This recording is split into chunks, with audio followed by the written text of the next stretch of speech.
You cannot beat consistency. The person who does what they're supposed to do day after day, regardless of how they feel, is going to be the person who wins. The people who are the most successful in the real world are the people who wake up every day and work. If you're the person who wakes up, does work, is fantastic at it, but then takes 3 days off, you're going to lose. They say that hard work beats talent when talent doesn't work hard. That is completely true. You have to be consistent. You have to decide. Are you the kind of person who wants to make a lot of money in this life and live a life of freedom? Or are you the kind of person who wants to look back when he's 30 on his 20s or 40 on his 30s and look at that decade and go, what did I do with that decade? Well, I didn't get rich. I didn't travel the world and live like they do in Tate Confidential. What did I do? Well, I had a day off here, a day off there, a bunch of nothing days that amalgamate into this decade of nothingness, and you're just wasting your time. If you want to win, you need to be consistent.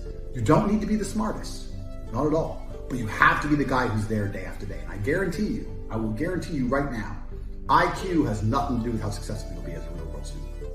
What is going to determine how successful you're going to be is, are you there every single day? Are you doing what you're supposed to do day after day? I can also apply this to sales.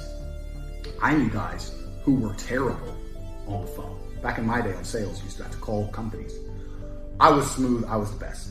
We had some other guys who were smooth. They'd land a deal, go buy a nice car, whatever, take a few days off, take it easy. We had people who were terrible. And when I say terrible, I mean they had a thick Indian accent, didn't speak English that well, didn't know the script that well, didn't know the answers, but they were always in the top 20% of the company because they just hammered the phone. They just were on it. They needed to feed their family in Bangladesh. They were just calling. That's it, day after day. When you're on lunch break, he's on the phone. You can win with hard work alone. And that's what's amazing about the universe when I say that. God will give you anything you truly want. If you truly want money and you truly try hard, you truly listen to us, you are going to have as much money as you could possibly ever desire.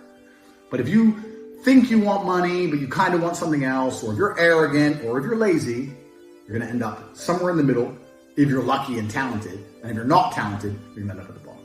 I say that life as a man is exceptionally difficult. I say the most beautiful and the most terrifying thing about being a man is you're born without value. Society doesn't care about you. You're only going to be cared about based on how useful you are. You have the chance to build yourself up and become a superhero if you're prepared to do the hard work and be indefatigable enough to never quit. But if you're going to stand around and wait for a handout, nobody's going to ever respect you. And I think that a lot of people have forgotten about how difficult and how competitive it is as a man. We're always in constant competition with each other. And it's your duty as a man to stand up and say, I want to be as important and strong and good-hearted and God-fearing as possible. And I need to work hard to achieve those. The dangerous thing about overly emotional men is that they're dangerous. They're genuinely dangerous. This is what's crazy. All these people who talk about toxic masculinity and how bad it is for men to be traditionally masculine. A traditionally masculine man does things he doesn't feel like doing because it is his duty to do them.